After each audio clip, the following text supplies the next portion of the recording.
Shalom, Bapak, Ibu, dan saudara-saudari terkasih. Salam sejahtera, salam damai beserta Yesus Kristus. Marilah kita membaca, mendengarkan, dan merenungkan sejenak firman Allah. Inilah Injil suci menurut Lukas. Kemudian genaplah bulannya bagi Elisabet untuk bersalin, dan ia pun melahirkan seorang anak laki-laki. Ketika tetangga-tetangganya serta sanak saudaranya mendengar bahwa Tuhan telah menunjukkan rahmat-Nya yang begitu besar kepadanya, bersukacitalah mereka bersama-sama dengan dia. Maka datanglah mereka pada hari yang ke-8 untuk menyunatkan anak itu, dan mereka hendak menamai dia Zaharia menurut nama bapaknya. Tetapi ibunya berkata, "Jangan, ia harus dinamai Yohanes." Kata mereka kepadanya, "Tidak ada di antara sanak saudaramu yang bernama demikian." Lalu mereka memberi isyarat kepada bapaknya untuk bertanya nama apa yang hendak diberikannya kepada anaknya itu. Ia meminta batu tulis, lalu menuliskan kata-kata ini, "Namanya adalah Yohanes." Dan mereka pun heran semuanya. Dan seketika itu juga terbukalah mulutnya dan terlepaslah lidahnya. Lalu ia berkata-kata dan memuji Allah. Maka ketakutanlah semua orang yang tinggal di sekitarnya. Dan segala peristiwa itu menjadi buah tutur di seluruh pegunungan Yudea. Dan semua orang yang mendengarnya merenungkannya dan berkata, "Menjadi apakah anak ini nanti?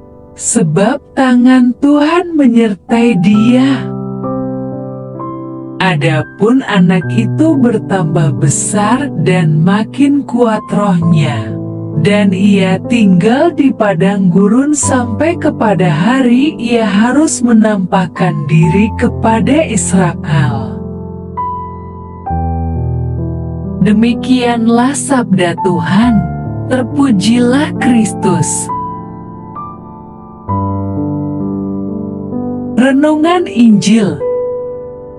Shalom, Bapak, Ibu, dan saudara-saudari terkasih. Mari kita mendengarkan renungan kelahiran Yohanes Pembaptis.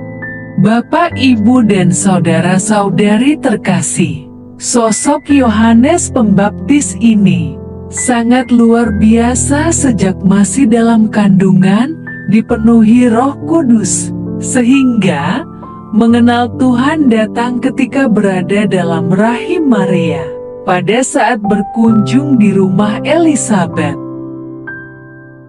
Ia akan besar di hadapan Tuhan, dan ia tidak akan minum anggur atau minuman keras, dan ia akan penuh dengan Roh Kudus mulai dari rahim ibunya. Ketika tiba hari kelahiran Yohanes, maka segenap keluarga dan tetangganya bersukacita, sebab mereka mendengar mukjizat yang dialami Elisabet hamil di usia tua, dan ingin melihat seperti apa bayi yang lahir tersebut. Kemudian genaplah bulannya bagi Elisabet untuk bersalin, dan ia pun melahirkan seorang anak laki-laki. Ketika tetangga-tetangganya serta sanak saudaranya mendengar bahwa Tuhan telah menunjukkan rahmat-Nya yang begitu besar kepadanya, bersukacitalah mereka bersama-sama dengan Dia.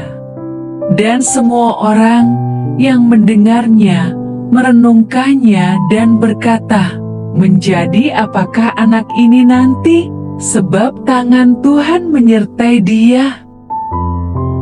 Saat Yohanes lahir disertai mukjizat, yaitu ayahnya Zaharia dapat kembali berbicara di mana sebelumnya menjadi bisu, sebab tidak percaya perkataan dari malaikat Gabriel. Coba bayangkan bila anak kita lahir disertai dengan tanda-tanda ajaib, maka sebagai orang tuanya pasti kita senang, namun tanggung jawab semakin besar, sebab sikap anak ini agak berbeda dan tidak seperti biasanya anak-anak yang lahir normal yang tidak ada tanda ajaib. Bapak, Ibu, dan saudara-saudari terkasih, kita bisa lihat sikap hidup Yohanes di kemudian hari. Tinggal di padang gurun dan makanannya belalang dan madu hutan, dengan memakai jubah bulu unta dan ikat pinggang kulit seperti yang ditulis Injil Markus pasal 1 ayat ke-6. Tuhan begitu sempurna merancang penyelamatan bagi manusia, di mana Ia melahirkan seorang Yohanes Pembaptis untuk memberitakan kedatangan Mesias, sebelum tiba saatnya melalui Yesus. Bapak, Ibu, dan saudara-saudari terkasih, dalam kehidupan terkadang kita tidak mengerti mengapa mengalami situasi terasa berat, menghimpit hidup kita dan mengalami penderitaan padahal merasa rajin berdoa, rajin ikut misa pagi atau ke gereja setiap minggu, aktif terlibat dalam pelayanan, namun hidup semakin sulit, keuangan seret, sering sakit, dan sebagainya. Tentunya kita tidak akan puas bila ada yang menasehati begini, "Sabar ya, Tuhan mungkin ada rencana tertentu buat hidupmu dan percayalah Tuhan akan menolongmu." Bapak, Ibu, dan saudara-saudari terkasih, kita memaknai kelahiran Yohanes, bahwa Tuhan sedang mempersiapkan diri kita agar menerima kehadiran Yesus Kristus secara penuh di dalam hidup kita. Kerap kali Yesus hanya hadir sebatas pada akal budi kita, yaitu hanya percaya kepada Yesus, sedangkan keseharian kita belum mau menyerahkan kendali atas seluruh diri kita kepada Yesus. Tuhan perlu menyadarkan kita agar penyerahan diri secara total dan tidak sepotong-potong bagian hidup kita. Masa persiapan tersebut sama halnya dengan masa kelahiran Yohanes, yaitu kita harus lahir baru supaya kehadiran Yesus sungguh nyata di dalam hidup kita dan mengalami kasih-Nya. Sehingga dalam situasi apapun keadaan hidup kita, maka keyakinan iman kita tetap teguh kepada Yesus Kristus. Seperti halnya Yohanes Pembaptis kelak kemudian hari setelah dewasa, di mana ia berseru bertobatlah berkumandang di dalam hidup kita, dan pengharapan kita kepada Yesus tidak akan pudar lagi. Dan selanjutnya kita bisa berserah penuh pada Yesus Kristus. Bapak, Ibu, dan saudara-saudari terkasih, apakah kita sudah memperbaharui supaya kita lahir baru dan tinggalkan sikap hidup lama serta mau menerima kehadiran Yesus sepenuhnya?